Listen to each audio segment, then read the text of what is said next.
خوست ښار کې د مهال په سلګونو رکشې شتون لري چې ډیری ځوانانو ته د کار زمینې برابرولو ترڅنګ د خلکو د تګ راتګ لپاره اسانتیاوې برابرې کړې دي، خو له بل لوري یې په ښار کې ترافیکي ګڼه ګوڼه هم رامنځته کړي چې ښاریان یې له اړونده مسؤلینو د منظمو هډو غوښتنه کوي. خو د چروالۍ څخه دا غوښتنه لرو چې باید رشکو ته ځانګړې اډې ورکړي. دلته په ښار کې ډېره زیاته ګڼه ګوڼه رامنځته کړې ده او د ښار اوسېدونکي د ستونزو سره مخ دي. دا بازار کې ګرځي زه نه داسې اډې والا وي چې موږ 70 روپۍ خرچه کوو د رکشې، بیا دا کې چې اډه ته جوړېږي هغه 40 روپۍ خالي 100 روپۍ دا لوړه ده. نو رکشې نن سبا دومره مزدوري نشته ده، دومره هغه نشته، خو دلته په بازار کې چې ګرځو مشکل دا لرو چې ترافیک مو بالکل ځپوي.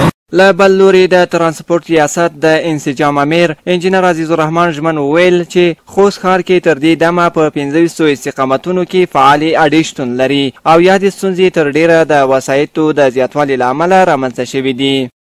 خوست ښار کې ترانسپورتي اډې لرو او ترڅنګ یې وسایط د ترانسپورتي اړتیاو څخه په زیاته پیمانه دي. مثلا مجاهد څلورلارې کې یو نیم سر رکشا وسایط ته ضرورت لري، پر ځای یا 600 رکشا یا 900 رکشا وسایط چې دا د ترانسپورتي اړتیاو څخه په زیاته پیمانه دي.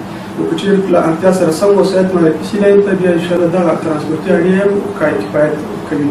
خو په د ترانسپورتي اړتیاو د رفع کولو لپاره باید په ښار کې ترمینالونه ولګول شي. ترمینالونه د ترانسپورتي اډو په تنظیم کې خورا مهم رول لري. بلخوا بیا د یاد ولایت د ترافیکو مدیر حمید الله یاسین وویل چې ډیر ژر به د یادو وسایطو د ثبت او اسنادو د ورکړې لړۍ پیل شي. کشکې چې د تعداد دي تقریبا چې موږ کمیسیون سپارښتنه وکړه د شرکت نه شخصي 7000 کشکې دي. د دې په مورد به تصمیم نیولی کېږي.